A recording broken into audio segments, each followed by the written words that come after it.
Livro do profeta Ezequiel, capítulo de número 14 e versículo de número 14 também. Bem fácil de memorizar porque é uma dobradinha.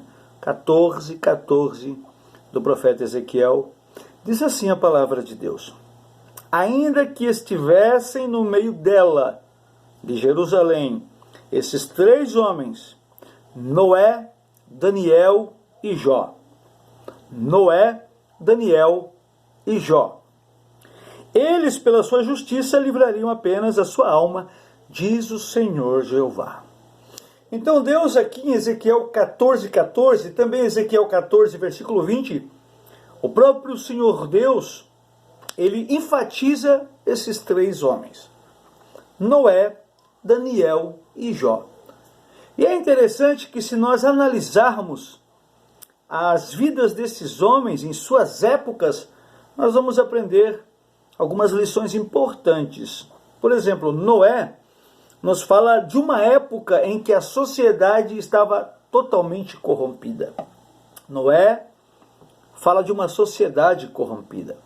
Gênesis capítulo 6 diz que na época de Noé, o que predominava, o que prevalecia era corrupção, maldade, violência. E lá em Mateus 24, versículo 37, diz que nos dias de Noé comiam, bebiam, casavam-se, se separavam-se e casavam de novo, davam-se em casamentos.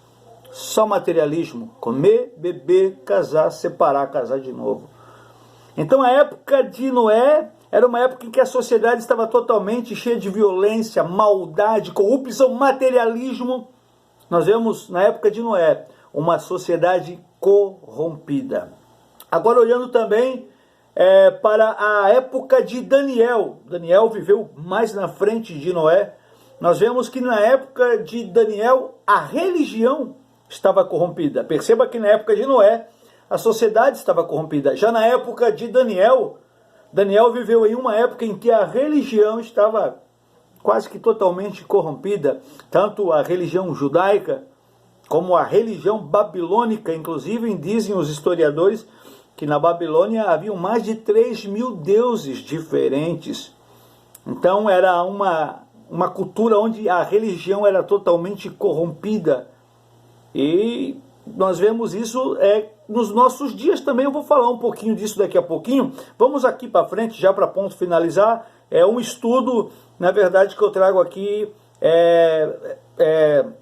em vários vídeos, né? Vou fazer aqui um vídeo hoje sobre Ezequiel 14, 14. Amanhã, uma outra mensagem diferente dentro desse mesmo texto. Então, Noé fala de uma época em que a sociedade estava corrompida. Daniel fala de uma época em que a religião estava corrompida. E Jó? Jó aponta para uma época em que a família estava corrompida. Sociedade corrompida, religião corrompida, família corrompida. A família estava tão corrompida na época de Jó que a Bíblia diz que ele tinha 10 filhos. E ele tinha que acordar de madrugada e fazer sacrifício pelos seus filhos. Oferecer holocausto, orar e jejuar pelos filhos, para que Deus tivesse misericórdia dos filhos, porque a sua família não queria saber de Deus.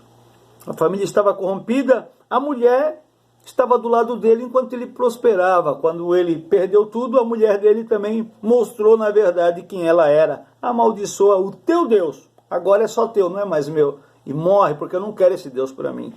Então nós vemos uma época em que a família estava corrompida. Agora o interessante é que se nós olharmos para esses três homens, né, e os acontecimentos de suas épocas, nós vamos ver que tudo acontece nos dias de hoje.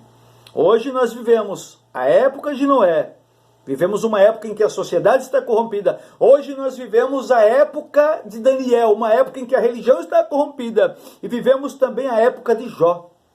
Tudo hoje, uma época em que a família também está corrompida. Hoje as pessoas casam, 50% dos casamentos no mundo não dura mais do que 2 anos. Isso nunca foi tão intenso, né? Os casamentos não duram, casamentos por interesses, filhos não obedecem mais pais. Então devemos orar mais do que nunca, porque nas épocas desses homens aconteciam coisas diferentes, mas hoje está acontecendo tudo na nossa época. Vivemos em uma época em que a sociedade está corrompida, a religião está corrompida e a família está corrompida também. Oremos ao Senhor e vigiemos para que o Senhor venha nos guardar no meio dessa sociedade corrompida, no meio de tanta violência, de tanta maldade, que o Senhor venha nos guardar no meio dessa religião corrompida, onde vemos aí tantos escândalos, e também que o Senhor venha guardar a nossa família, para que eles possam ser salvos. Crê no Senhor Jesus, será salvo tu e a tua casa. Deus abençoe vocês, bom estudo a todos. Amanhã uma outra reflexão no mesmo texto. Eu sou missionário evangelista Fabiano Lima, aqui da cidade de Penha, Santa Catarina. Deus abençoe a todos. Se você sentir no coração, compartilhe o vídeo.